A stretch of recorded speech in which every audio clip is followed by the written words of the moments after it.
Hey guys, Sean here, going to explain to you how to answer this main idea question correctly. So we have this passage about the Electoral College. According to the first sentence, it says that some scholars believe that the current Electoral College system of presidential elections does not reflect how a democratic system should function.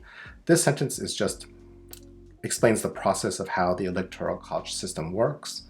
And then this last sentence tells us that the winner-take-all approach system makes possible the outcome in which the elected president does not win the popular majority of individual votes.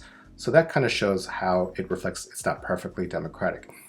So the main idea according to this would be like the Electoral College is not a perfectly democratic method of election.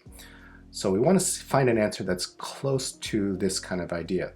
When we look at alpha, it says the current Electoral College system is flawed, which is a bit general. So before we go choose it as our final answer, let's look at what's wrong with these other choices. Bravo. Many scholars believe the Electoral College system is corrupt. That's a red flag word because there's nothing here to suggest that there's something corrupt in the system.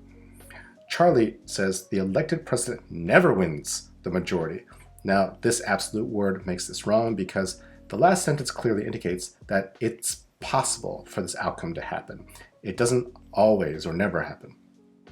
And Delta, there's no good way to elect president. Again, when we see these absolute words like never, there's no good way, these are big red flags. So we can pretty much comfortably avoid these answer choices.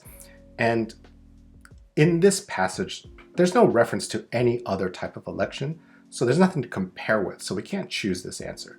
So that's why alpha, even though when we first look at it, it's a bit general, when we evaluate it and compare with the other answer choices, alpha is the only one that works, so it has to be the answer.